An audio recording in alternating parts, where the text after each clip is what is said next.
Bien, vamos a dar un repaso de lo que estuvimos viendo entonces en la clase anterior. Estuvimos viendo en la clase anterior cuál era el deseo de Dios respecto a la humanidad. ¿Qué era lo que Dios deseaba con respecto a la humanidad? Uno de estos deseos de Dios con respecto a la humanidad era entrar en una relación con el ser humano. Ese es uno de los deseos desde siempre de Dios. Y de hecho, el ser humano fue creado de tal manera que solamente él pudiese tener la comunión con Dios. Y también solamente los seres humanos llevan la imagen y la semejanza de Dios. Fuimos hechos para tener una relación personal con el Señor, espiritual, personal con Él. Por lo tanto, nuestra satisfacción plena o nuestra realización personal completa, nuestra estabilidad integral, emocional, espiritual, nunca estará satisfecha hasta que tengamos esa relación y ese disfrute de Dios, porque fuimos hechos para eso, para Dios. La naturaleza de un pez es nadar por el agua, pero si ese pez lo sacan del agua, ya comienza una desesperación, ya no está en su naturaleza. Así también nosotros los seres humanos fuimos hechos para tener la comunión con Dios, y así disfrutar de Dios, disfrutar de nuestra existencia, conocer el propósito por el cual existimos aquí en este mundo. Y la persona que no es creyente, que no ha solucionado su problema del pecado, que Cristo ya lo ha solucionado en la cruz, está como ese pez fuera del agua, fuera de su hábitat, de su naturaleza por la cual fueron creados. Agustín de Hipona en el siglo IV, bueno, él nació en el año 340, 450 fallece, 430 fallece Agustín de Hipona, y en uno de sus libros, no sé en cuál libro, debe ser Confesiones, porque escribió varios libros importantes. En uno de esos dice: oh Dios, tú no creaste para ti, y nuestras almas nunca reposarán hasta que encuentren descanso en ti. Eso fue lo que señaló este autor muy importante de la antigüedad. Por lo tanto, nosotros fuimos creados para tener una relación con Dios, pero también el deseo de Dios es que cuando nosotros caímos en pecado, ese ser humano que fue hecho imagen y semejanza de Dios sea restaurado. Es el otro deseo de Dios, la restauración. Y nosotros los creyentes entonces estamos en una situación de restauración de la naturaleza caída.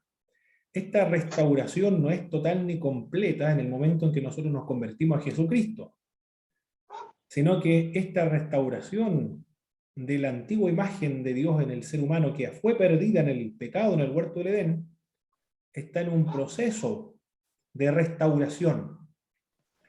Y en este proceso de restauración debemos colaborar. Bueno, el Espíritu de Dios nos ayuda, pero debemos colaborar. Nosotros debemos colaborar en esa restauración. Y se culmina con la segunda venida de Jesucristo. Y también la reconciliación. Porque nosotros nos distanciamos de Dios y el deseo de Dios es que nos reconciliemos con Él. Esto ya se ha hecho posible por medio de la obra de Jesucristo en la cruz. Ese es el deseo de Dios para con el resto de la humanidad. ¿En qué consiste la obra o la tarea del Espíritu Santo en la evangelización ahora? Cualquier hermano, todos pueden opinar, hermanos. Testificar de Jesús. Excelente. Esa es la obra principal o fundamental del Espíritu Santo. Testificar del Señor Jesucristo. Por lo tanto, si nosotros estamos testificando de Jesús, puede ser por medio de diversas formas de evangelización, tanto personal como al aire libre.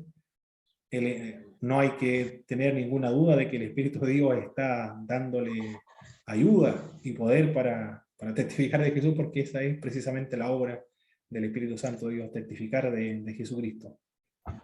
¿Qué hace el Espíritu Santo en el testigo? Es la persona que va a predicar o va a testificar acerca de Jesucristo.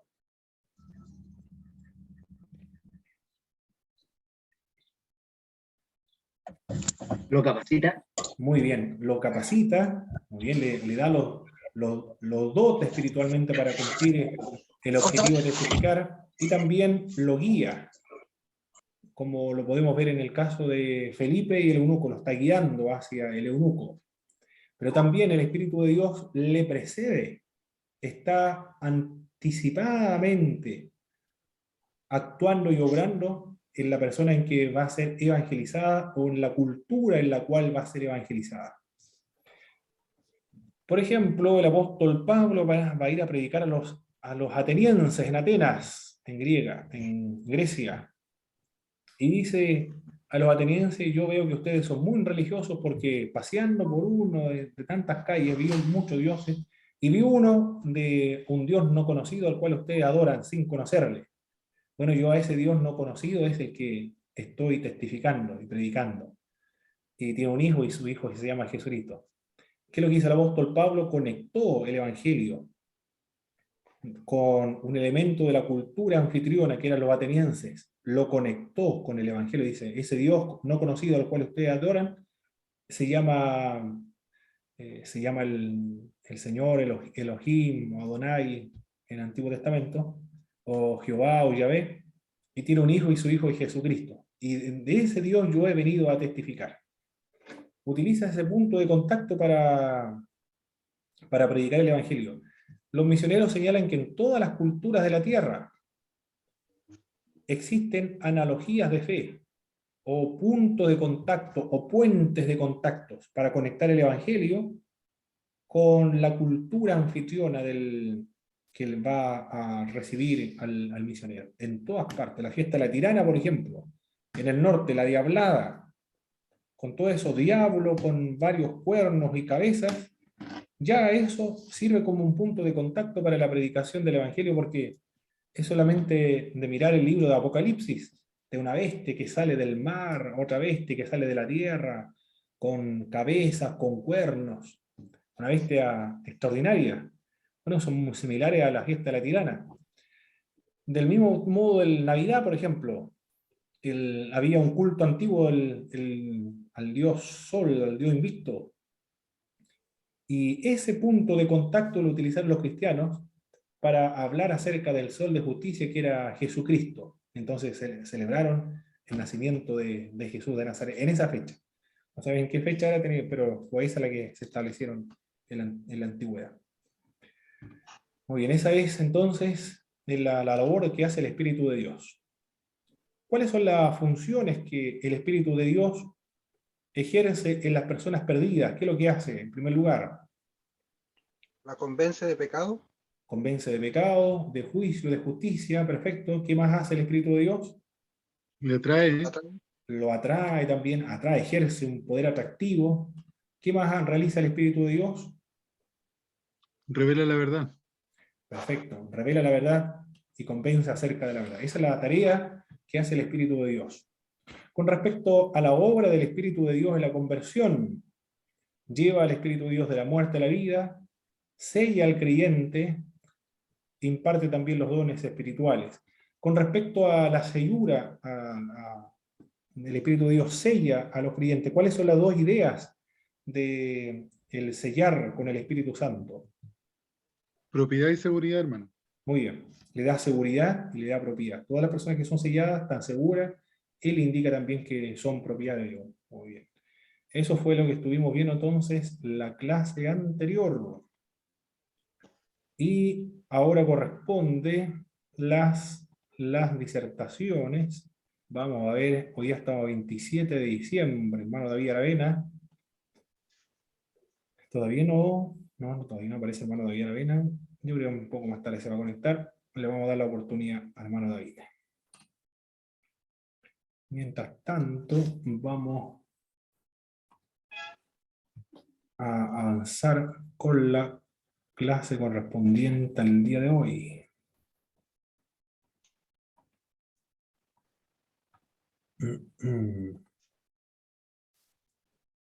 Muy bien.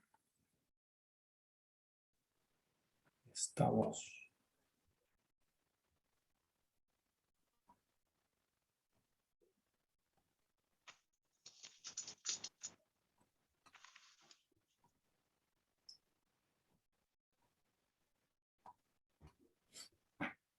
Perfecto. Vamos a ver ahora el rol que desempeña el creyente en la tarea de la evangelización. En el evangelismo personal vamos a dar algunas definiciones con respecto a al rol que debe desempeñar los creyentes en la tarea de la evangelización. Esto es sacado del libro de McRaney, del 2012, capítulo 2. Todo lo que tiene vida se reproduce, y así debería ser con los cristianos también. Para evidenciar la vida espiritual del creyente, debe reproducirse ese creyente. Todos debemos ser la sal de la tierra y también la luz del mundo. La evangelización es un mandamiento, no es un mero don para algunos pocos elegidos. Cada uno de los creyentes tiene la responsabilidad de testificar acerca de Jesús de Nazaret. En la historia de la evangelización, según lo que dicen algunos autores, durante la mayor parte del siglo XX, les dejamos el evangelismo a las personas expertas, principalmente a los miembros del personal de nuestra iglesia, de las organizaciones paraeclesiásticas, y a quienes demostraban una capacidad especial en la práctica del evangelismo. En ese sentido no era para todos, sino solamente para un equipo seleccionado de personas. En el pasado la persona que era experta y tenía las respuestas era la que contaba con la credibilidad y también con la audiencia, como los grandes evangelistas del pasado. Pero las épocas van cambiando a medida que van transcurriendo los años. Lo que se esperaba en los tiempos antiguos no es lo mismo que la gente de la sociedad espera hoy de parte de aquellos que van a presentar el Evangelio. Estamos en la época de la posmodernidad, o estamos en ese transitar de la modernidad hacia la posmodernidad.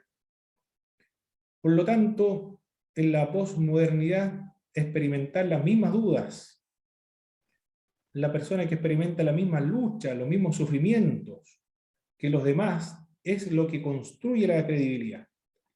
La credibilidad entonces ahora, en esta área del evangelismo, no es que sepa toda la respuesta o que sea un experto en temas de Biblia o temas de evangelismo personal o de evangelización, religiones mundiales, sino aquella persona que ha pasado por las mismas experiencias espirituales de a quien se le esté predicando.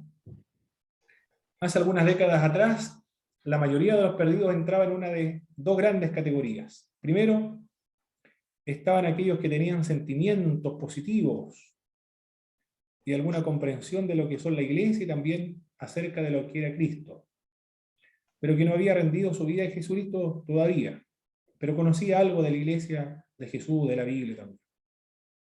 Con estas personas solo bastaba una invitación a la iglesia o compartir algunos pasajes bíblicos para llevarle a Jesús.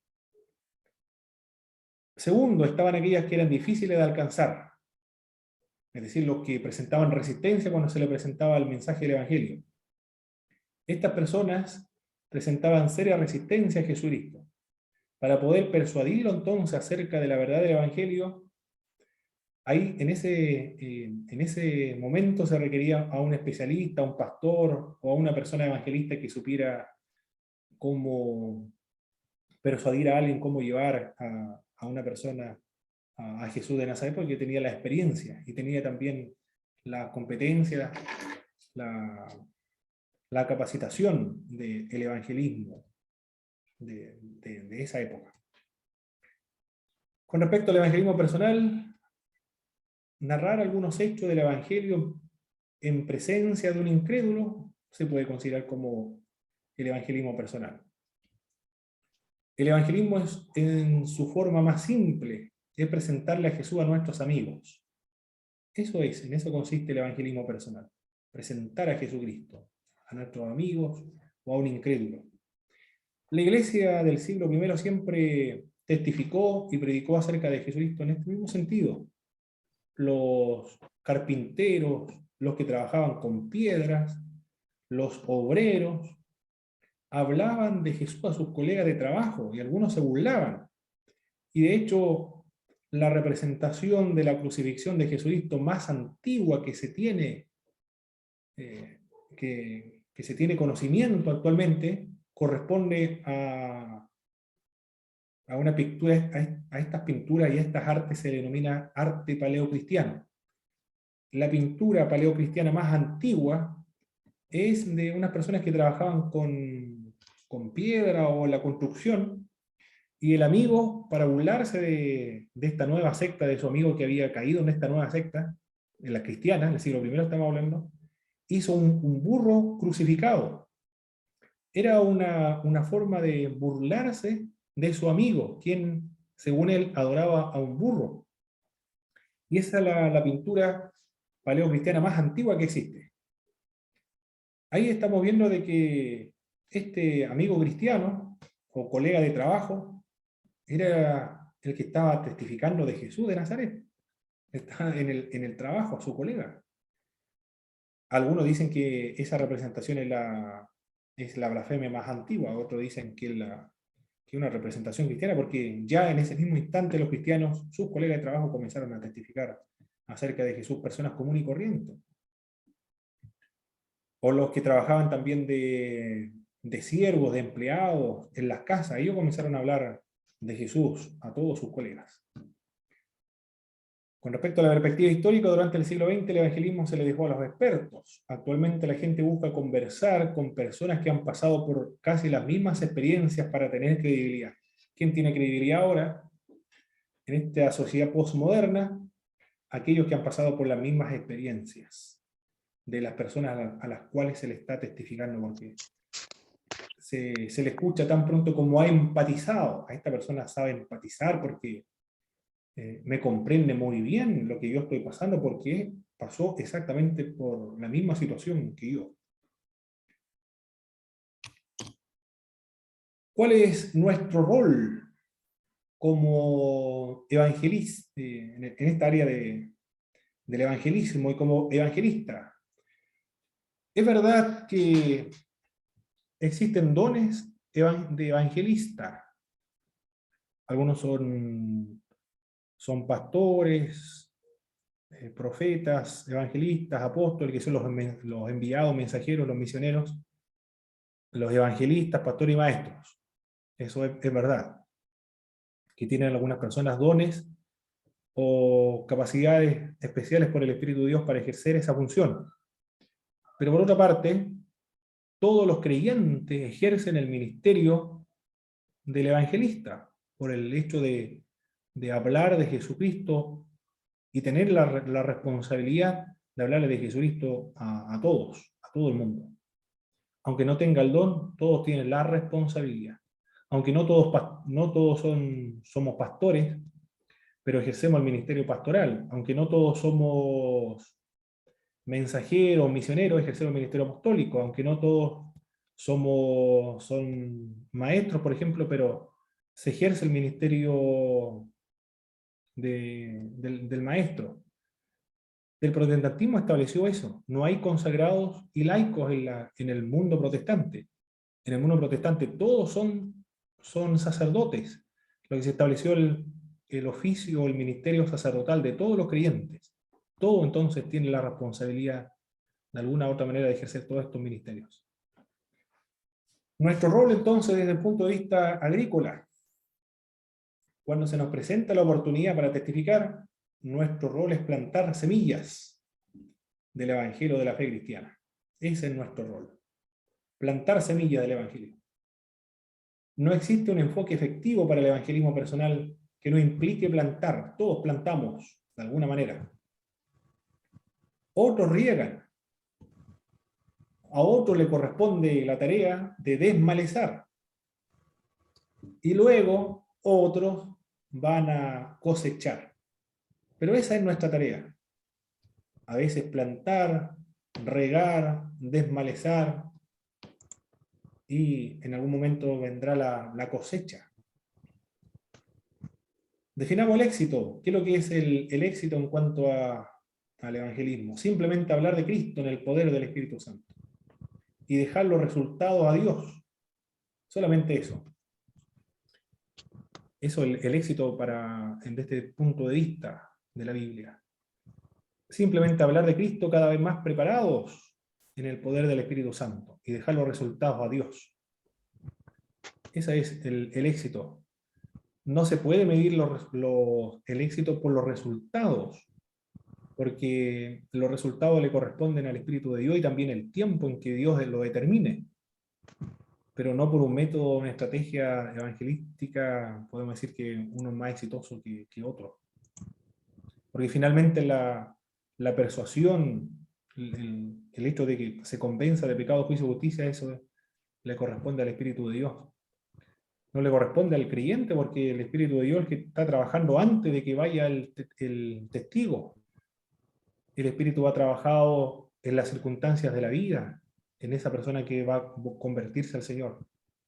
El Espíritu de Dios también ha guiado toda la vida de esa persona y lo ha hecho pasar por diversas circunstancias para ablandarle el corazón. Ha enviado personas para plantar la semilla, ha enviado a otras personas para regar, a otras personas para desmalezar. Y luego llega el evangelista para cosechar. Pero no puede decir que su metodología es exitosa porque ha cosechado y los otros no. Porque el Espíritu de Dios es el que hace esa tarea. Y además que lo ha venido preparando con mucho tiempo de anticipación, preparando el corazón y la tierra para cosechar. Existen dos tipos de encuentros evangelísticos. Están los encuentros aislados y los encuentros múltiples. No todos los perdidos se encuentran en el mismo punto. No tienen las mismas necesidades ni están a la misma distancia de Dios. Eso también hay que considerarlo, ¿eh? Claro, si vamos, por ejemplo, a los países del Medio Oriente, no conocen nada del cristianismo. Pero si nos movilizamos dentro de los países latinoamericanos, en las urbes, por ejemplo, tienen conocimiento de Dios y algunos están más cerca de Dios que otros para que se produzca la conversión. Nosotros, como creyentes, tenemos distintos roles en distintos momentos a lo largo del proceso de la conversión. Por tanto, no todos los encuentros evangelísticos deberían ser iguales, porque la gente se encuentra en distintos puntos de comprensión y respuestas acerca de Dios. Algunos saben más, otros saben menos acerca de Dios. No todos los perdidos son iguales. Algunos están lejos de Dios y otros se encuentran muy cerca para aceptar a Jesucristo. Algunos son receptivos al Evangelio, otros son antagonistas al Evangelio o hostiles al Evangelio. Algunos conocen bien las afirmaciones de Jesucristo, pero otros desconocen todo acerca de Jesús. Naturalmente, las distintas personas tienen necesidades diferentes. Eso es lo que nos enseñan los que trabajan en evangelismo. En una oportunidad recuerdo que alguien fue a comprar una Biblia a la Liga Bíblica donde trabajaba antes, y era un chofer de un camión, y se me acercó y dijo que necesitaba una Biblia, pero no cualquiera, sino la nueva versión internacional, porque esa era la que leía él. Y comenzó a hablarme de varios temas, pero me di cuenta que no era creyente, por la forma en que hablaba de algunas personas y de algunas prácticas de las iglesias cristianas evangélicas, como la práctica del diezmo, por ejemplo. Me di cuenta que no estaba convertido. Pero el hombre estaba leyendo la Biblia, fue a buscar una Biblia, la nueva versión internacional. Y por el lenguaje que usaba también me di cuenta que no era creyente. Pero esa persona está muy cerca de la conversión, porque cuando converse con alguien le va a comenzar a citar los textos bíblicos y que él ya había leído con anterioridad. Y cree también a la palabra de Dios, por lo tanto estaba muy cerca del Evangelio. Hay otros que nunca han tomado una Biblia, por supuesto.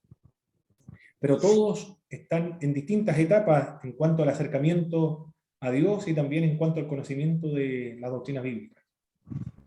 Hermano Pablo, Sí, hermano Henry. me hacía una pequeña observación a propósito de esas personas que leen la Biblia y parecen estar muy cerca del Señor, que efectivamente lo están.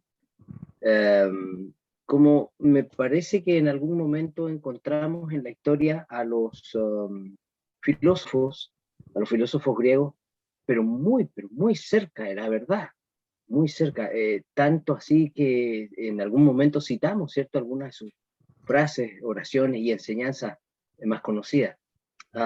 Sin embargo, creo que también existe un gran peligro para ellos en este tiempo, porque creyendo estar tan cerca, muchos dicen, no necesito la iglesia. No, si yo tengo una comunión con Dios, pero por lo que hemos visto en la literatura juanina, eh, también se requiere que podamos tener comunión con los hermanos. Es decir, si queremos tener comunión con Dios, también se requiere, digamos, tener una comunión con la iglesia para crecer, digamos, en lo que el Señor nos ha mandado, ¿no? Que nos amemos unos a otros. Eso, paréntesis, quería solamente destacar. Gracias, hermano Pablo. Perfecto, muy bien. Aquí quería anotar algo con respecto a Mi hermano, la revelación, ¿eh? Sí, hermano Jaime. sí, un poco lo que dijo mi hermano Enrique, y de hecho lo saludo a la distancia. Si bien es cierto, esa es la gran pregunta que muchos se hacen hoy día en la actualidad en el mundo. Y es una gran labor de la iglesia hoy día en la actualidad. Lo que dice mi hermano, si bien de cierta manera es cierto, hoy día la humanidad busca de alguna u otra manera la razón de vivir, el por qué el vivir y llegar a una meta en el sentido de llegar a la felicidad y qué es lo que es la vida. Y para eso el hombre, hoy día podemos ver la cantidad de literatura a lo largo de todo nuestro país, como también el mundo, donde el hombre busca de alguna manera la respuesta de su vida. Y ahí es donde la iglesia tiene un papel fundamental. La iglesia hoy día se ha apartado y en ese sentido porque muchos buscan la verdad y buscan la filosofía y buscamos hoy día, ¿no es cierto?, hoy día en nuestro país cómo de cierta manera llegan estas ideologías del Oriente para buscar en sí la parte, la espiritualidad de la persona. Muy cerca, dice mi hermano, pero a la vez está lejos porque Jesús dijo que el único camino para llegar a Dios es a través de Jesús. Y hoy día vemos esta filosofía a lo largo de la historia y en estos últimos tiempos también. Muy bien, muchas gracias, hermano Jaime. Existen dos revelaciones, ¿eh? Está una revelación que es la general y la otra revelación especial. Los antiguos, los filósofos, por ejemplo, los presocráticos, Sócrates, Platón, Aristóteles, estas personas dependían solamente de la revelación general, pero todos buscaban lo mismo, que es la verdad. Claro, no llegaron a la verdad. Se acercaron, sí, a la verdad en algo, por ejemplo, al monoteísmo y la existencia de un solo Dios. Y la otra es la revelación especial. La revelación especial, esa es la que efectivamente llega a la verdad, porque es especial, una revelación de parte de Dios de manera especial. Pero todos buscan lo mismo, pero por caminos distintos. Pero la conversión y el conocimiento del auténtico Dios solamente se puede dar por medio de la revelación especial. No hay otra forma. La revelación especial está subdividida en la encarnacional y en la escritural. La escritural es la Biblia y la encarnacional es Jesucristo. Por eso que por medio de Jesús solamente es que la persona puede conocer al verdadero Dios y puede salvarse, no por medio de la revelación en general, porque no le dice también, puede ser que llegue a la comprensión de un solo Dios, pero no le dice cómo es ese Dios, qué hay que hacer para poder salvarse, no le dice. Eso se lo dice la revelación especial. Pero De hecho, son dos caminos, ¿eh? ¿Sí, hermano Jaime? de hecho, ese punto, mi hermano, cuando uno lee la escritura y vemos a Poncio Pilato en presencia de Jesús, yo creo que ha estado como a 1 metro o 2 metros de distancia, y él pregunta, ¿qué es la verdad? y estaba ante la presencia de la verdad, de la esencia de la verdad, estaba en presencia de sus ojos, al frente. Y él pregunta, ¿qué es la verdad? Y estaba la verdad delante de él. El origen y la fuente de toda verdad, ¿eh? Extraordinario eso. ¿De dónde procede toda la verdad? Muy bien, de Jesús. Y lo otro, mi hermano, tengo una duda. ¿Sí? En la proyección anterior usted habló de los ministerios y de los oficios. Correcto. Sí. ¿Me podría definir más o menos en grandes rasgos la diferencia de los diferentes ministerios, ya sea sacerdotal, profeta, etcétera? Oficio y ministerio Muy y bien. oficio, por Ahí favor. tenemos profeta. Voy a hablar de profeta y apóstol, ¿eh? Apóstol. Y el otro ministerio. De profeta.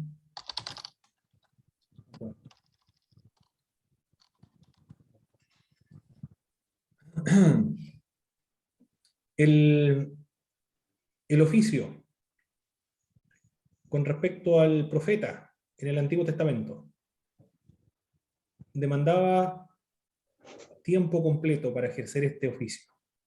Abandonaba sus trabajos y solo se limitaba a profetizar. El oficio de profeta en el Antiguo Testamento tenía una característica, y esta era, aparte de que lo ejercía a tiempo completo, él era receptáculo de la revelación de Dios especial. Receptáculo de la revelación especial o escritural.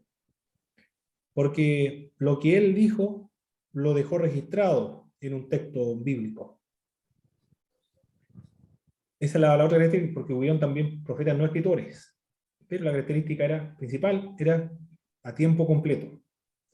Y la otra, los escritores eran receptáculo de la revelación escritural de Dios.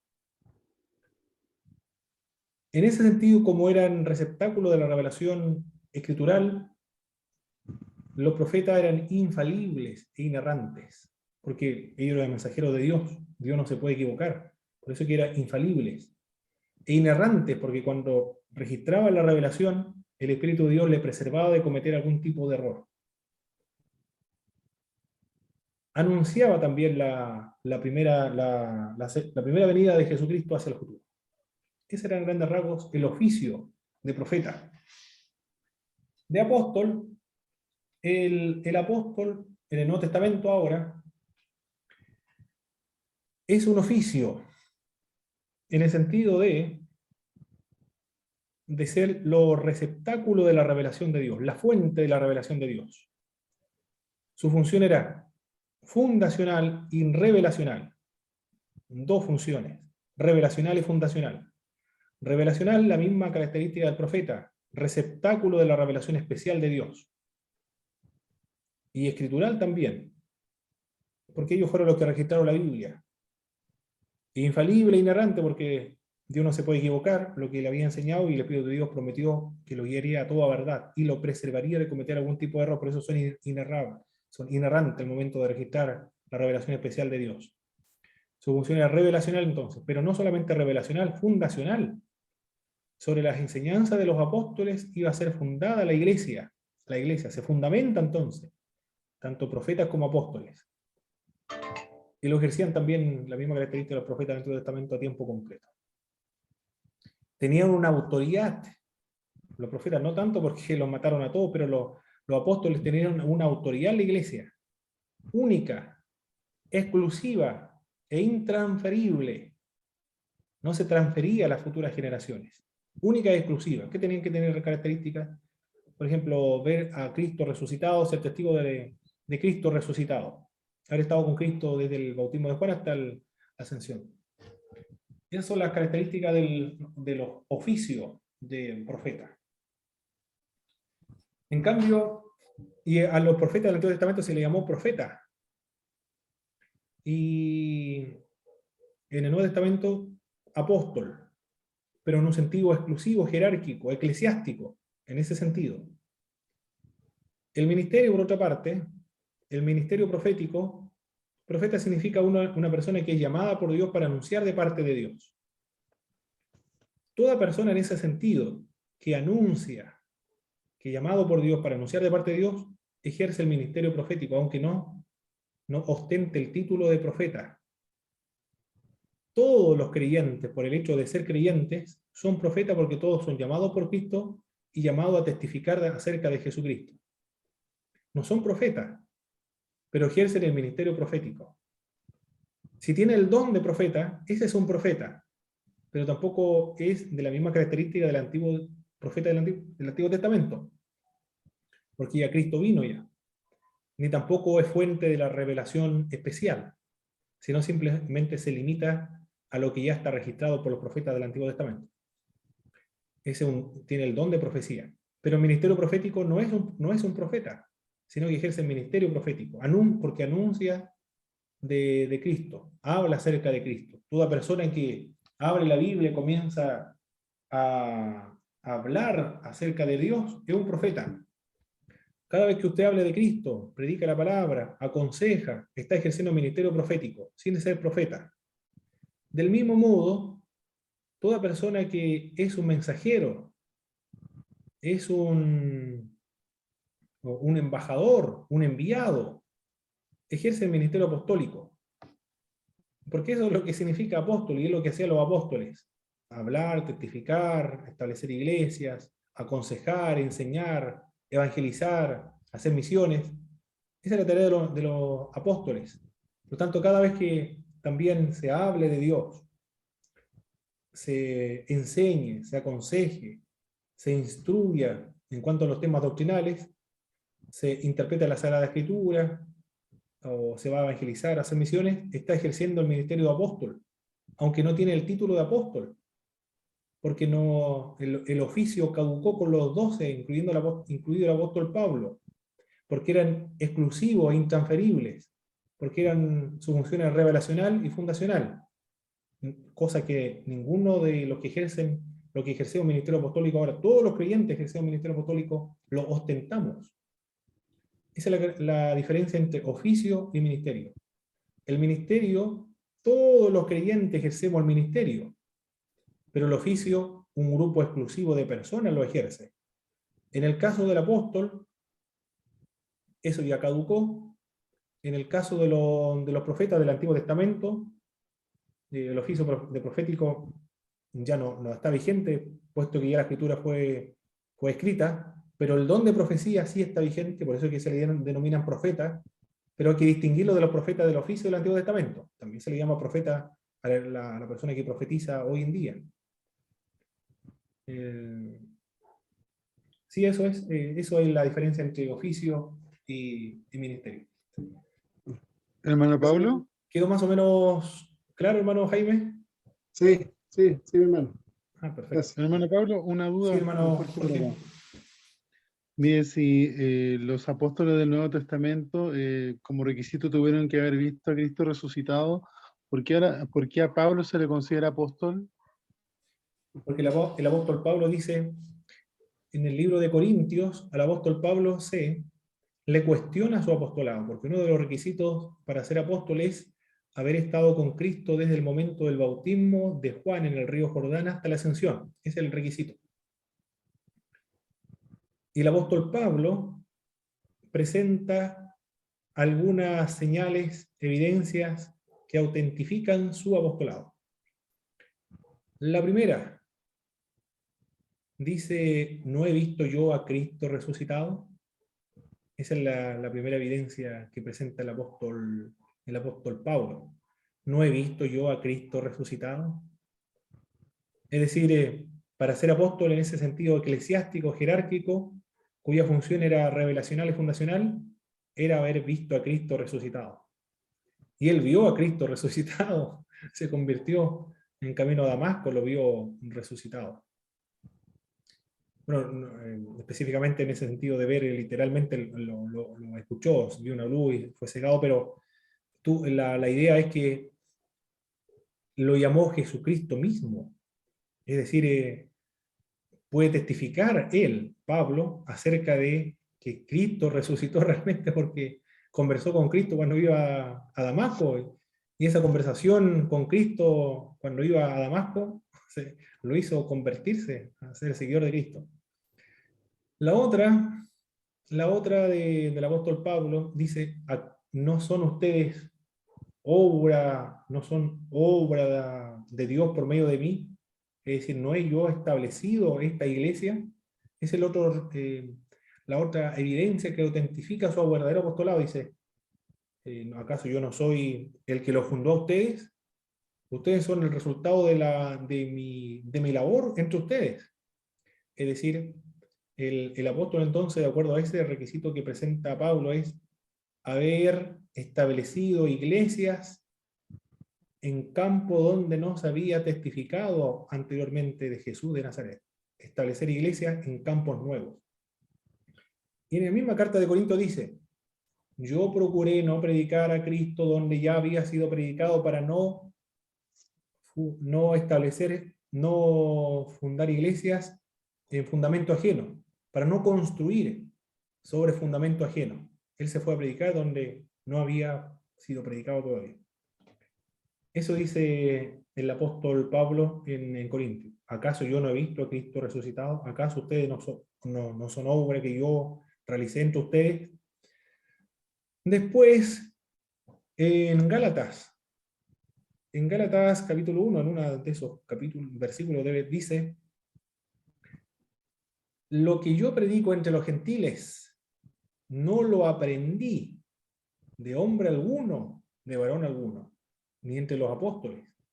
Aunque yo visité a los apóstoles, no fue para aprender de los apóstoles, porque lo que yo predico entre los gentiles es por revelación de Jesucristo. El evangelio que yo predico es por revelación de Jesucristo. Nadie le enseñó al apóstol Pablo, nadie lo evangelizó ni lo discipuló, sino que todo lo que él predica lo aprendió directamente de Jesucristo. Es decir, Cristo lo llamó a él, le encomendó la tarea de ser testigo, de ser apóstol a los gentiles, y Jesucristo mismo le reveló todo el evangelio, o todo lo que debíamos saber nosotros, los creyentes. Por eso él dice, el evangelio que yo predico entre ustedes, no lo aprendí a algunos, sino de Cristo, por revelación de Jesucristo. De acuerdo a lo que dice el apóstol Pablo, el apóstol en sentido eclesiástico y jerárquico, que es exclusivo e intransferible, es haber visto a Cristo resucitado, haber establecido iglesia en campos nuevos, donde no haya sido predicado, también recibir su comisión directamente de Jesucristo vivo, resucitado, haberlo comisionado directamente de Cristo, nombramiento de Cristo mismo, como ocurrió con el apóstol Pablo, y lo otro, lo más fuerte, lo más contundente es ser receptor de la revelación especial, es decir, la revelación escritural, porque lo que él enseña se lo enseñó directamente Jesucristo por revelación. Eso es lo que podemos notar en el apóstol Pablo, eso es lo que lo constituye como apóstol. Y Matías de los 12 apóstoles, Matías es un apóstol. Efectivamente es un apóstol. Y el Espíritu de Dios lo escogió como apóstol para suplir el lugar de Judas que murió, para constituir los 12, para que se fundara la iglesia. No es que se equivocaron los apóstoles al escoger a Matías, sino que el apóstol Pablo no es de los 12 para fundar la iglesia, esta nueva comunidad, sino que el apóstol Pablo lo dice el Señor, es apóstol de los gentiles. No es de los 12, sino de los gentiles. Por eso lo constituye como apóstol. No sé si habrá quedado claro, mi hermano Jorge. Sí, hermano Pablo, muchas gracias. Perfecto, muy bien. Cualquier pregunta, hermano, si lo podemos responder, lo pueden consultar. Muy bien, vamos en los encuentros evangelísticos, encuentros aislados. ¿Dónde se producen estos encuentros aislados? En los negocios. la iglesia misionera, la más extraordinaria de las iglesias misioneras fueron los moravos. No sé si alguien habrá escuchado de los moravos, hermanos. ¿Alguien habrá escuchado de estos grupos extraordinarios? ¿Los moravos alguna vez? Sí, pero en este momento no me acuerdo quién eran. Lo he escuchado. Sí. Muy bien, hermano José. En el otro, allá en Concepción, hablábamos, en el instituto ahí se hablaba harto de los moravos en la clase de evangelismo igual. Los moravos, los valdenses, ay, no sé, se me fue de la lengua. Muy bien. Eran igual, pareció a los valdenses, pero eran otros. Los anabatistas. Albigenses. Y los cátaros. Eso, los cátaros. Y los anabatistas, todos grupos misioneros que salían en el caso de los moravos, ellos tuvieron 100 años orando los 7 días de la semana, las 24 horas del día, los 365 días del año. Por 100 años estuvieron orando esa gente. Extraordinario. ¿Quién puede hacer eso hoy día? ¿Cómo lo hacían? Bueno, Pablo, Extraordinario. Cadena de oración, iban turnando. Pero las 24 horas del día, los 7 días de la semana, los 365 días del año, por 100 años. Impresionante. ¿No? Ellos eran los moravos.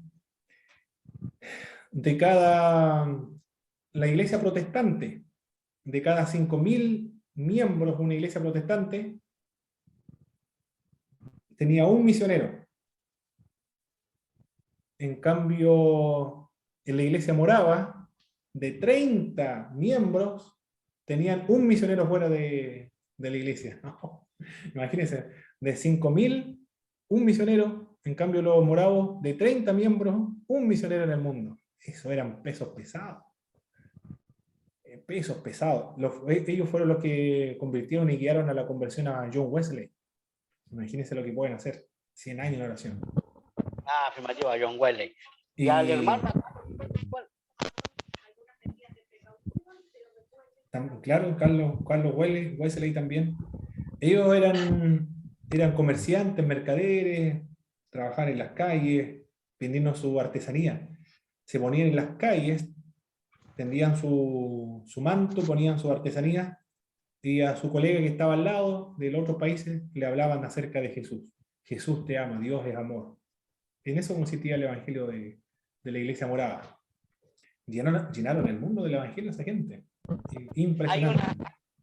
Hay una anécdota muy bonita que cuentan los historiadores en los libros de Juan Wesley. Cuando venía navegando hacia el Nuevo Mundo, hubo una tempestad y todos los hermanos que venían aparte de él empezaron a orar, a hablar en lengua, y él en ese momento no hablaba en lengua, no estaba lleno del Espíritu, y fue ante ellos a preguntarles qué les sucedía. Y ellos, el pastor que venía a cargo de la gente, le explicó que era el Espíritu Santo que estaba en ellos, que moraba, y le decía, ¿y tú no tienes el Espíritu Santo si eres un gran predicador de renombre? Y ahí Wesley empezó a buscar hasta que recibió el Espíritu Santo, después de esa anécdota que le sucedió en alta mar. Correcto. Bueno, estaban en peligro de muerte, ¿eh? Esa es la situación que están viviendo en esa época. Bien, en los negocios, los moravos eran buenos negociantes, estas personas. Ellos se autosustentaban, por eso que la iglesia no lo sostenía en el extranjero, sino que se autosustentaba. Un suceso recreativo también puede ser un comercio minorista u otras diversas situaciones donde entramos en contacto con una persona solo una vez. Esos son los encuentros evangelísticos. Podemos hablarle de alguien del evangelio, pero una sola vez, nada más. Ejemplos bíblicos. La mujer junto al pozo de agua en el evangelio de Juan. Jesús le habló solamente en una oportunidad. Esos son los encuentros aislados. Ananías y Pablo, también una sola vez. Pablo y Agripa una sola vez, Felipe el eunuco en una sola oportunidad, encuentros aislados, no permanentes. Nosotros no sabemos a cuántos creyentes Dios ha enviado para testificar a esas personas, ni tampoco cuánto más enviará el Señor para que termine entregándose alguien a Jesús de Nazaret. Nosotros somos esas personas aisladas que el Señor usa para preparar el terreno para que la persona se convierta en algún momento. Por tanto, dejémosle un paso más adelante para acercarse a Cristo, dice este autor del libro de texto que estamos trabajando. Los encuentros aislados tienen ventaja y desventaja. La ventaja de los encuentros aislados: la persona que nos escucha no tiene una visión de nuestra vida plena. Los fracasos morales en el pasado le son desconocidos a ella. Las desventajas: no tenemos credibilidad, pues la persona hoy valora mucho las creencias individuales y se muestra escéptica a todo lo que la gente no ha visto. La iglesia necesita amigos para adherirse. Un encuentro aislado, donde solo una vez un desconocido le habló acerca de Jesús, le desmotiva a continuar escuchando del Evangelio. Y finalmente, congregarse. Nuestro rol aquí es construir puentes, quitar las barreras para señalar el camino hacia el Señor. Lo otro son los encuentros múltiples. La mayoría de nuestras oportunidades evangelísticas suponen la transmisión del Evangelio a lo largo de una serie de encuentros con gente que nosotros conocemos. A las personas que podemos compartir el Evangelio incluye la relación con los parientes. Ahí están las personas a las quienes podemos testificarle. A nuestros amigos también, a los vecinos, a los compañeros de trabajo y de las actividades recreativas. Todos esos son escenarios donde nosotros podemos tener estos contactos múltiples para presentar el Evangelio en más de una sola ocasión, pero que son encuentros permanentes, siempre una y otra vez lo vamos a tener. Vamos a ver algunos ejemplos bíblicos de los estilos de predicar o de evangelizar o de presentar el Evangelio. Existen varios estilos diferentes de evangelismo según nos muestran las Escrituras, no existe solamente uno. Aquí tenemos un breve resumen de un ejemplo bíblico, una lista de características de la gente que tiene este estilo y una advertencia para cada uno de ellos. Un estilo que encontramos en la Escritura es el testimonial.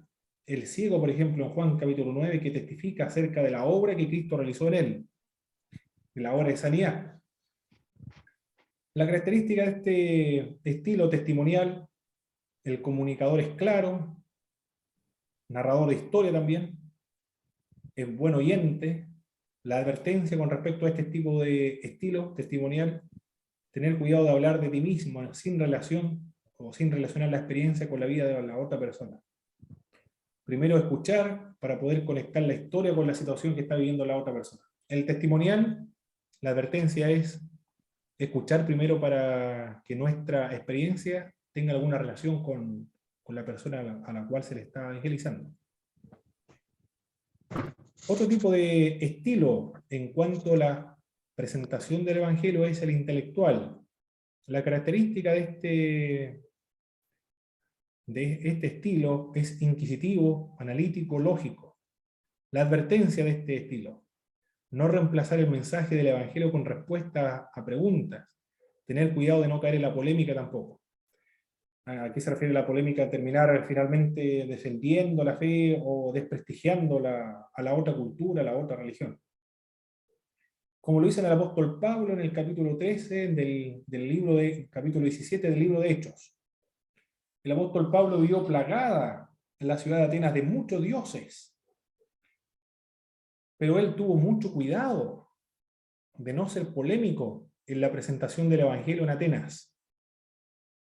Más bien, él dice que su espíritu se enardecía al ver la idolatría de los atenienses. Se enardecía, es decir, estaba furioso el apóstol Pablo por tanta idolatría en Atenas.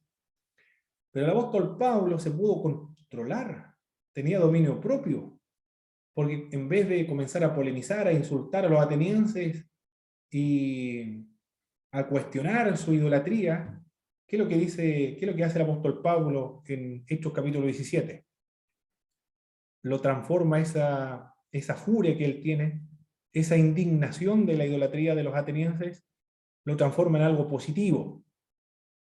Y él presenta el Evangelio, pero desde la perspectiva positiva, porque dice: atenienses, yo he observado que ustedes son muy religiosos. Eso es una característica positiva para los atenienses.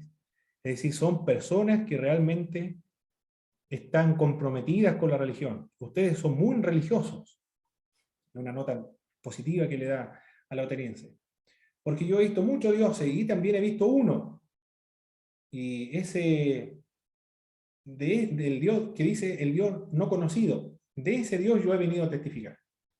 Y después comienza a hablar el apóstol Pablo, pero la característica de su discurso es intelectual, porque comienza a citar a los paganos, a los poetas, a los filósofos, a los estoicos, los epicúreos y otros escritores, otros poetas, escritores paganos, para conectarlo con el Evangelio. Lo dejaron de escuchar cuando habló acerca de la resurrección de los muertos.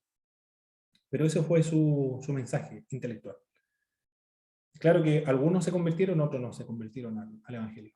Pero es un estilo. El apóstol Pablo empleó este estilo intelectual. El ciego empleó el estilo testimonial. Lo que Jesús hizo en mí.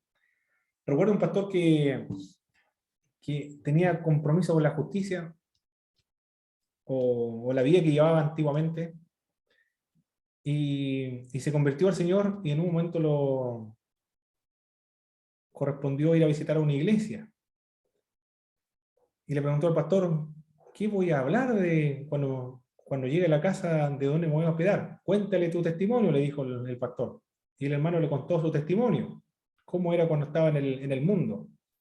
Y la persona donde llegó era de la PDI, trabajaba en la PDI, le pidió su carnet y llamó a la PDI para ver si tenía algún tipo de ¿cómo se llama cuando tiene algo pendiente? Si tenía antecedente o alguna detención pendiente. Orden de detención. Orden de detención, eso.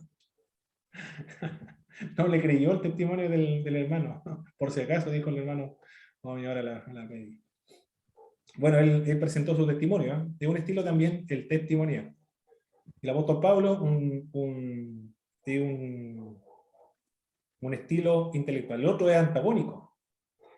La característica del antagónico, ¿cuál es? Una persona confiado, enérgico y directo. Advertencia con respecto al antagónico. Asegúrate de tener tacto cuando confronta a la gente con la verdad para evitar ofensas innecesarias. No tratar de no ofender innecesariamente a las personas. El antagónico es aquí Pedro, capítulo 2. Al Jesucristo al cual ustedes crucificaron, dice el apóstol Pedro, en Hechos 2. Lo que ustedes hicieron, el Cristo que ustedes mataron, crucificándolo en un madero, Dios lo ha hecho Señor y Cristo. Y Él, porque ha ascendido al cielo, ha enviado el Espíritu Santo de Dios. Y esto es lo que ha ocurrido acá. Pero después dice el apóstol Pedro: esto lo hicieron ustedes por ignorancia, porque eran ignorantes. Es decir, trata de suavizar la ofensa. No es tan ofensivo el mensaje de Pedro. Es el antagónico. El otro es impersonal.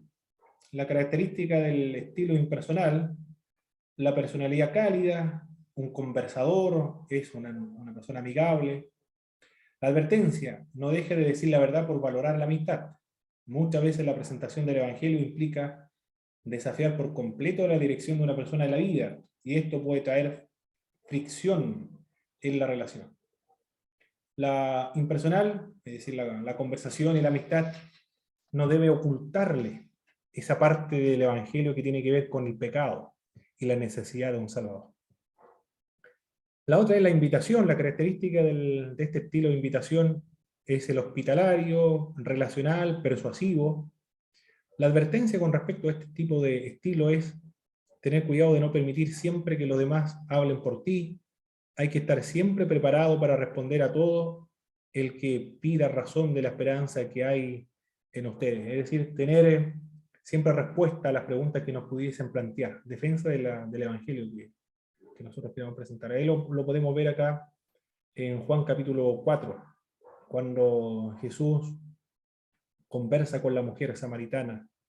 Dame de beber, le dice el Señor y después le hace ver su pecado, 4 maridos has tenido, ahora el que está contigo no es tu marido. Después se van a la parte del religioso, ustedes adoran lo que no saben, porque llegará un momento en que ni en este monte Gerizim de los samaritanos, ni en Jerusalén, se va a adorar a Dios, sino que se adorará en espíritu y en verdad.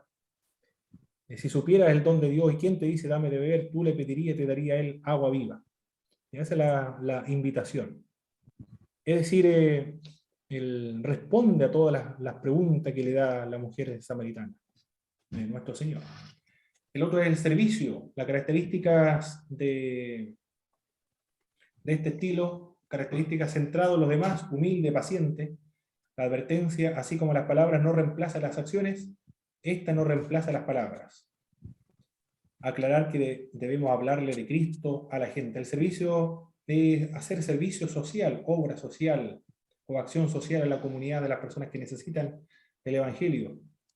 Pero no se debe limitar solamente a la obra social, sino que tiene que haber un momento también de testificar acerca de Jesucristo y deben saber quién es el que va a hacer este servicio social. Son miembros de una iglesia cristiana evangélica. Deben saber que son cristianos. Es muy importante el hablar de Jesús. Hermano Pablo, ¿se le Sí. puede llamar a este último un testimonio activo de alguna manera, ¿no? Testimonio activo porque con sus acciones está testificando. Y como usted dice, en algún momento tiene que darse ese testimonio efectivo, ya en el que tenemos que expresar la fe, pero es muy, valga la redundancia, es muy efectivo cuando damos a conocer a Jesucristo con ese respaldo que nos da la acción previa. Es decir, la gente ya conoce ya mi manera de ser. No estoy actuando solamente para la galería, para ser visto, sino que es mi forma de ser, es mi forma de vivir. Entonces, todo lo que digo está respaldado por lo que hago. De algún modo creo que tienen relación el uno y el otro, ¿verdad? Sí, por supuesto. Van de la mano, hay un equilibrio entre el uno y el otro. Ambos son necesarios, fundamentales en la evangelización. Eso fue lo que estableció el pacto de Lausana. Ya hemos hablado anteriormente del pacto importante de Lausana. Nuestro rol en cuanto a la evangelización no incluye juzgar a las personas. Hay que explicar bien este tema de no juzgar. ¿A qué nos referimos esto de no juzgar? Solo Dios sabe y puede juzgar correctamente. Esto no quiere decir, el juzgar, no quiere decir que debemos juzgar lo que está, que no debemos juzgar lo que está bien o lo que está mal. Si no fuese así, entonces, ¿cómo se podría corregir en la iglesia? Sí, porque cuando decimos esto está bien, esto está mal, lo que estamos haciendo es estamos evaluando, estamos juzgando alguna situación o alguna práctica dentro de una iglesia. Estamos ejerciendo nuestra capacidad de evaluar y nuestra capacidad crítica. No quiere decir eso el juzgar. Ni significa que debemos anular nuestro sentido común. Tampoco cuando decimos no debemos juzgar, no estamos diciendo que debemos anularnos a nosotros mismos nuestro sentido común y el buen juicio de valor, es decir, que ya no vamos a tener ningún tipo de valor o juicio de valores porque no debemos juzgar. ¿Qué significa entonces juzgar acá? Significa que debemos desarrollar un juicio razonable. Eso es lo que debemos hacer. Juzgar con justo juicio, como dijo Jesucristo. Juzgar con justo juicio. No con un espíritu condenador. Ese no es nuestro rol. En otras palabras, es como evaluar, pero no llegar a condenar. Evaluar, claro. Bueno, la condena también, cuando se ejerce disciplina, se está condenando. Hay una situación dentro de una iglesia. Se está considerando una actitud irreprochable. Correcto, pero en el caso del evangelismo, solamente lo que corresponde a evaluar. Ah, por supuesto, sí. El evangelismo corre. Claro que sí. Por supuesto que sí. El evangelismo es así, ¿eh? El evaluar Claro que sí, otra cosa ahí. También nuestro rol no es avergonzar. El Espíritu Santo atrae a la persona hacia sí. No tenemos necesidad de avergonzarla frente a Jesucristo. La culpa pertenece a un nivel inferior y es una forma potencialmente destructiva de motivación. Además, es un nivel bajo y un método no sostenible para motivar a los cristianos a seguir a Jesucristo, ¿no? Seguir a una persona, imagínense, seguir a Jesús porque está avergonzada. Absurdo aquello. Eso no es nuestro rol, avergonzar. Manipular menos todavía, manipular a la gente para que se convierta a Jesús. Nosotros no presionamos a la gente para que se someta a Dios. El Espíritu Santo puede convencer mucho mejor que nosotros, porque el Espíritu de Dios hace esa labor de convencer de pecado, juicio y justicia. Salvar, tampoco podemos nosotros, nuestro rol es salvar a la gente. Debemos comunicar con la mayor efectividad posible, pero el testigo no tiene la responsabilidad de salvar a nadie. No nos corresponde llevar la carga de ocuparnos de la salvación de la gente. Solo Dios puede hacer eso. Además, la Escritura nos enseña que cuando la gente no responde, en realidad está rechazando al Espíritu Santo, ni siquiera nos está rechazando a nosotros, sino al Espíritu de Dios. Dar una presentación muy pulida del Evangelio. En el pasado se escribían presentaciones evangelísticas pulidas para uso de los testigos. En cambio, hoy una presentación de esas características suele violar las normas culturales. Hoy la gente valora el diálogo de la forma individual, no desea presentaciones pulidas. Hoy las personas son más escépticas a las presentaciones pulidas. Me acuerdo la primera vez que aprendí el evangelismo personal de un libro de texto. Este libro de texto era una adaptación del evangelismo explosivo de un escritor de Estados Unidos, lo más probable. Y tenía pasos, y todavía se utiliza los 4 pasos para la salvación, los pasos para las salvaciones. Me recuerdo que decía, la gracia de Dios es gratuita, no se puede comprar ni vender, es gratis, sin precio, sin dinero, la gracia. Después hablaba acerca a ver, ¿qué hablaba? De Dios, creo que es, de Dios es misericordioso y también es justo. Después hablaba acerca del pecado, nosotros somos pecadores, no nos podemos salvar por nosotros mismos, el ser humano. Después hablaba de Jesucristo, es el Hijo de Dios que vino a salvar a los seres humanos. Tenía 4 pasos. Y eso debía aprenderse de memoria. Yo me lo aprendí de memoria en esa oportunidad. Y se supone que esos 4 pasos nosotros debíamos presentarlo a una persona inconversa. Y también si esta persona inconversa presentaba algunas objeciones, nosotros también sabíamos responder a las objeciones. Todo eso aparecía en el libro este de Evangelismo Explosivo. Yo personalmente nunca lo pude aplicar tal cual como estaba en el manual, porque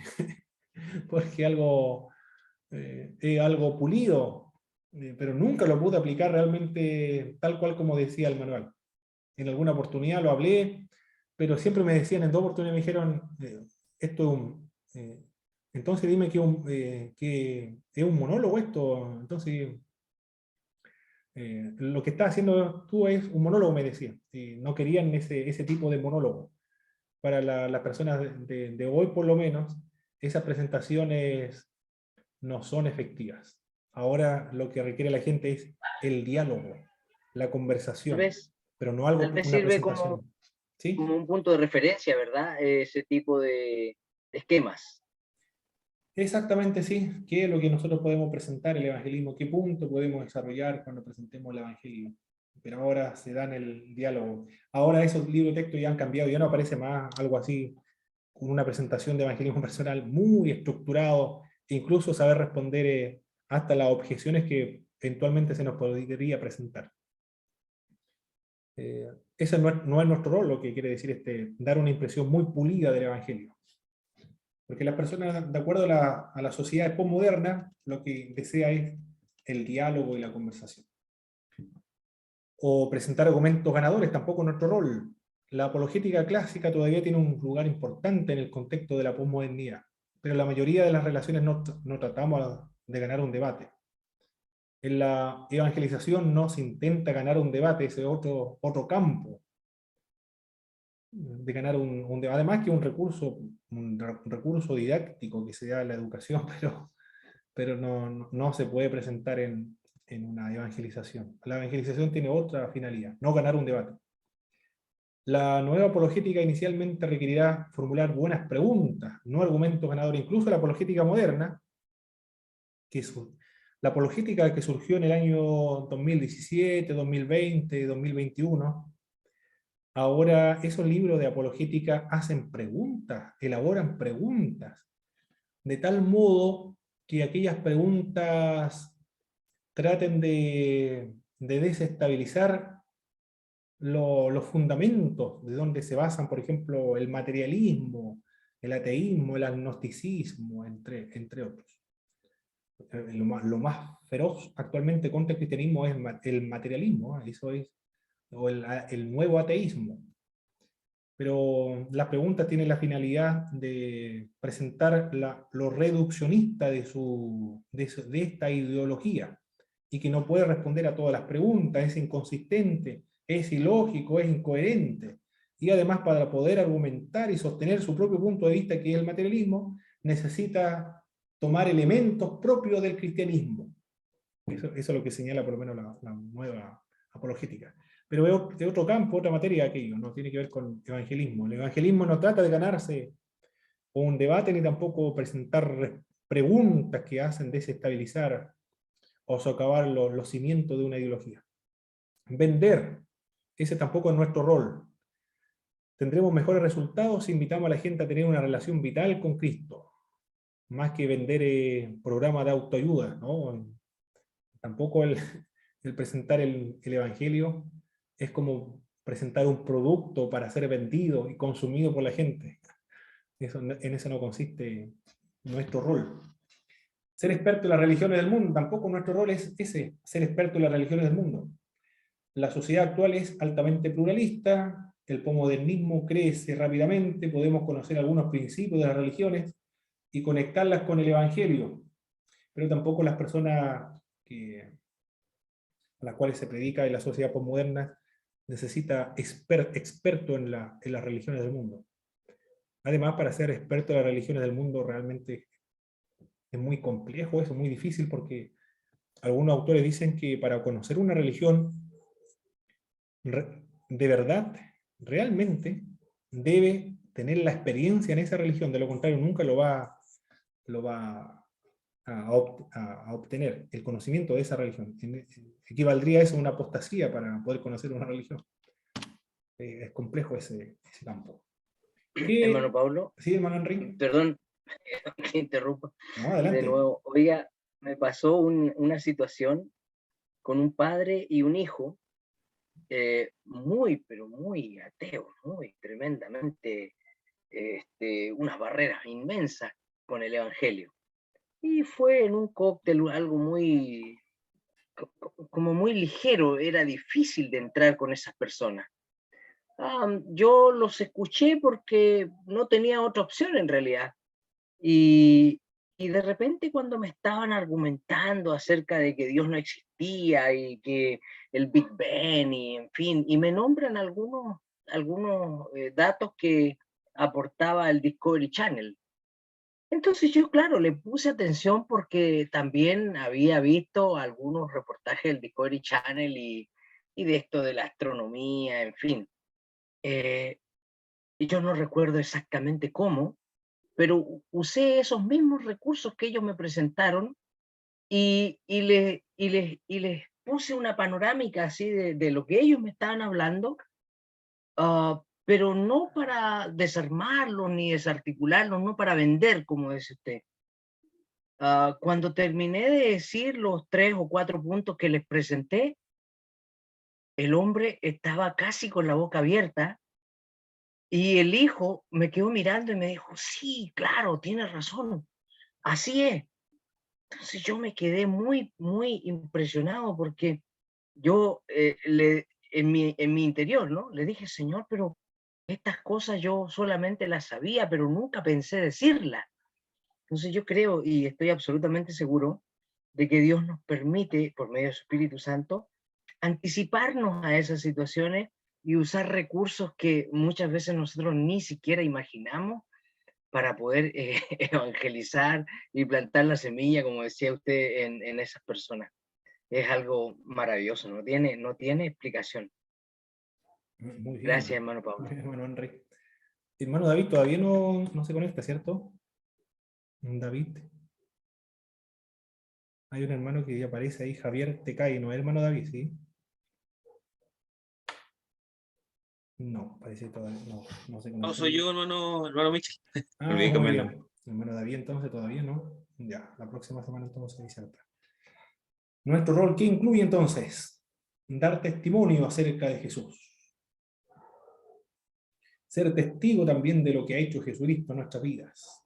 Y testigo de lo que ha hecho Dios en la historia de la salvación y lo que ha hecho Jesucristo a favor de toda la humanidad, de acuerdo a lo que nos señala la Sagrada Escritura.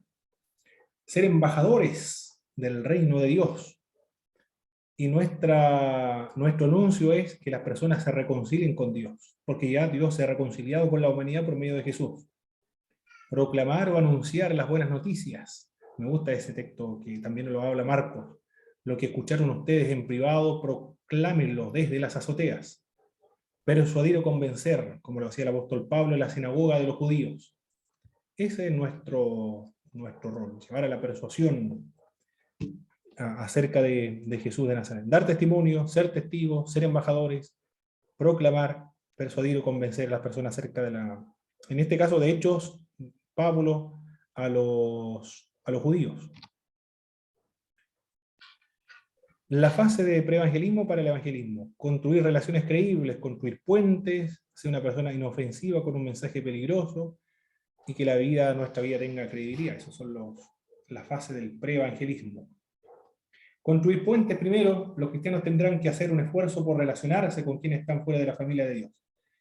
Y mire lo que habla aquí el texto. Para poder evangelizar a alguien de una manera más efectiva, se requiere ser amigo de esa persona. Hay más posibilidades cuando se ha producido la amistad que sea ganada para el Evangelio de Jesús, de Jesucristo. O buscar una relación, esa es lo principal, lo primero. Debemos ir a ellos, no esperar que vengan a nosotros. Una de las maneras en que se puede conectar con la gente perdida es cuando participamos de actividades recreativas. ¿A qué se refiere esta actividad recreativa? Jugar al tenis, a la pelota, a la playa, nadar, cualquier actividad, todo lo que tenga que ver con actividad recreativa. Esa es una de las formas para poder entablar una relación con las personas. Ser una persona inofensiva con un mensaje peligroso. Donde no existe relación, no hay influencia. Para que exista una influencia cristiana debe haber una relación entonces. Nos dice estos autores.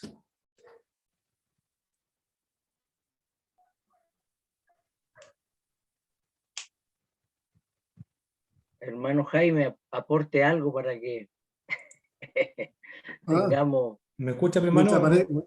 ¿Me escuchan o no?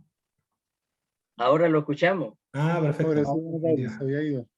Estaba perfecto. diciendo de que alguna pausa en el trabajo incluso puede ser una actividad recreativa, porque a veces uno tiene unos minutos, qué sé yo, de cruzar palabras con algún colega y puede ser tomado también como una actividad recreativa. Muy bien. Así es, pues. Correcto. ¿A dónde estábamos nosotros? Estábamos... A ver, tengo que correrme aquí. Habrá algunos que van al gimnasio también. Otros También, claro, sí, yo he visto hermanos. Otros que se juntan en el barrio a jugar a la pelota, en fin. Tantas También, cosas que se pueden dar.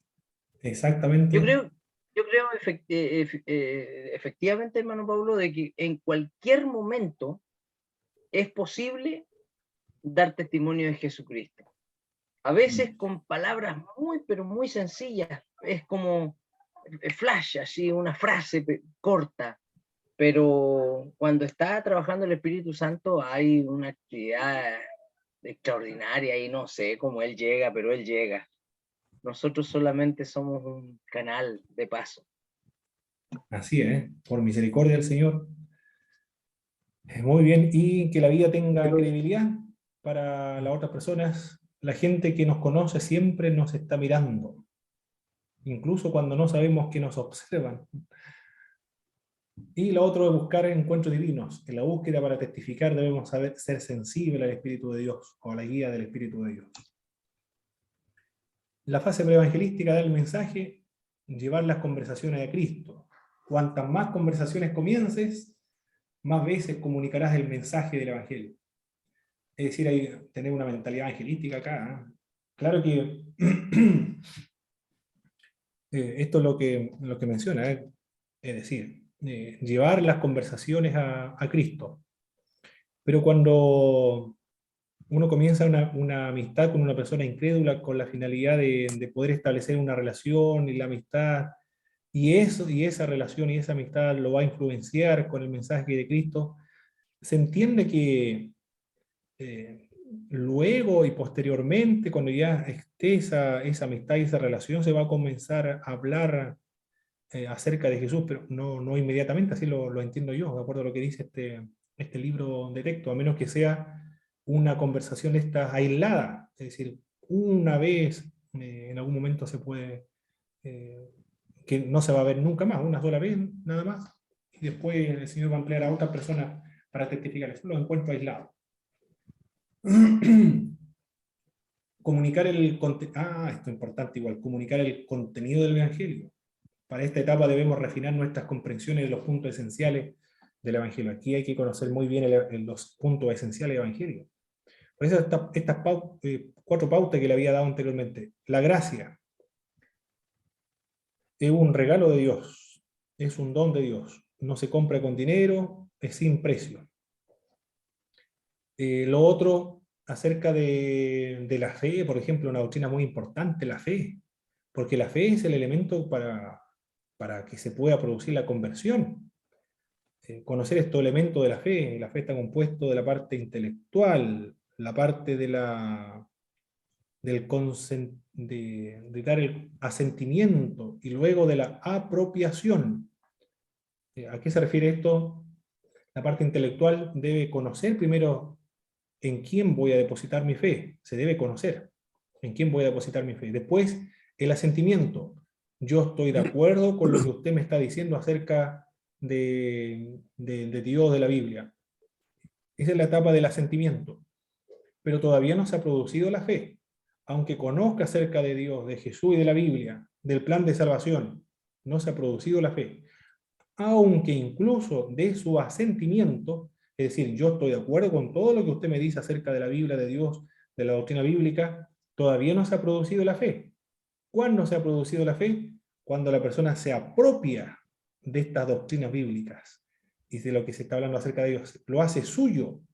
Ahí recién se ha producido la fe. El otro elemento de la salvación es el arrepentimiento. El arrepentimiento está integrado muy importante, así se produce la salvación, por medio de la fe y el arrepentimiento. El arrepentimiento incluye también ese elemento intelectual. Debe saber que es un pecador. Luego debe tener tristeza, un sentimiento por el pecado. Está compuesto por la parte intelectual, la parte emocional. La parte emocional debe tener tristeza o sentir tristeza por el pecado. Pero no se ha producido el arrepentimiento verdadero todavía. Aunque se sepa pecador, todavía no se ha arrepentido. Aunque puede llorar por el pecado, todavía no se ha producido el arrepentimiento. ¿Cuándo se produce el arrepentimiento? Cuando está incluido este elemento de la parte volitiva. La persona tiene que cambiar la voluntad. Es decir, abandonar el pecado, dejar el pecado, volverse a Dios. Recién allí se ha producido el verdadero arrepentimiento. Por lo tanto, cuando llora, uno no puede llegar a la conclusión de que se ha arrepentido. Cuando ha cambiado de vida, ahí sí que se ha producido el arrepentimiento. Estos elementos son muy importantes para el contenido del mensaje del Evangelio y para que se produzca la salvación. La fe, el arrepentimiento, la gracia. ¿Quién es Dios? Dios es amor, Dios es justo. ¿Quién es Jesús? Jesús es el Hijo de Dios. Es Dios mismo, la segunda persona de la Trinidad, que murió, fue sepultado, resucitó al tercer día de entre los muertos. Murió como nuestro Redentor, como nuestro expiador, como nuestro sustituto y el que ha propiciado nuestro pecado, es la propiciación para nuestros pecados. Estos temas, esta doctrina se debe conocer. La doctrina de la salvación, de la regeneración, de la santificación, de la predestinación, de la perseverancia de los santos, son doctrinas que se debe conocer. Estos son los contenidos del Evangelio. La comunicación verbal, no verbal, también aclaremos el mensaje del Evangelio, evaluar la disposición, persuadir, luego cerrar la conversación. Estos son elementos muy, muy importantes al momento de presentar el Evangelio, conocer las doctrinas bíblicas, las doctrinas muy bien, dominarlas muy bien, para que se produzca realmente la conversión. Pero estas son las etapas previas para la evangelización. Hoy vamos a dar un repaso de lo que estuvimos viendo hoy día. Aquí pueden participar todos. Las personas de hoy, ¿con qué gente busca conversar?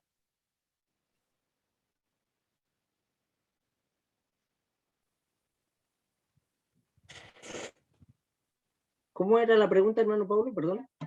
Las personas de hoy, de la posmodernidad, ¿con qué gente busca conversar? Con aquellos que han vivido experiencias similares a ellos. Exactamente, esa es. Que hayan vivido la misma experiencia. Con ellos necesita y quiere y desea conversar. Indique los dos tipos de encuentros evangelísticos. ¿Cuáles son estos dos tipos de encuentros evangelísticos? General y especial. Aislados, Uno son los aislados, encuentros aislados y los Los otros encuentros múltiples. y los encuentros múltiples. Muy bien, los aislados, una sola vez, yo voy a hablarle a una persona que nunca más voy a ver en mi vida, y los encuentros múltiples son los colegas de trabajo, los compañeros de curso, los familiares, vecinos y amigos, porque son varias veces vamos a hablar de Jesús, o por lo menos vamos a Hermano ¿Sí? Pablo, pero también a propósito de que algunos son aislados y otros son múltiples, ¿Sí? también se puede dar el caso de que tenemos algunos encuentros aislados que se pueden en el tiempo hacer múltiples. Por supuesto, sí, muy bien, sí. Claro, a mí me pasa todo el tiempo, como yo trabajo en locomoción colectiva, los veo aisladamente los pasajeros.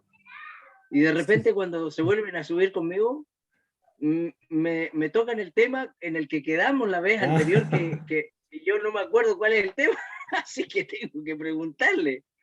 Pero es muy bonito. Muy bien. Tiene que- Eventos aislados y múltiples. Aislado y múltiple, muy bien. Compres una agenda, mi hermano. Aislado y múltiple, muy bien.